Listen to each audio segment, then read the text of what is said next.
前港姐吳文欣，亦即係吳欣熙，喺2024年8月宣布乳癌復發，病情惡化到第4期，並且擴散到肝臟、骨骼同大腦。雖然病情嚴峻，佢一直保持積極樂觀，堅強地迎戰癌魔。可惜今日佢嘅社交平台公布，吳文欣已經離世，終年51歲。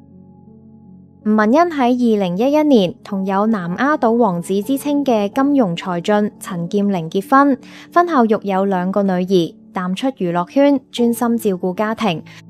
直到去年接受訪問時，佢先透露乳癌復發，並且惡化至第4期。面對病情，佢曾直言痛到企都企唔直，但仍然保持樂觀。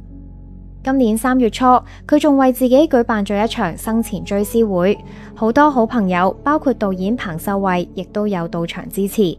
佢事後留言感謝大家嘅愛與支持，話好感恩，好有力量。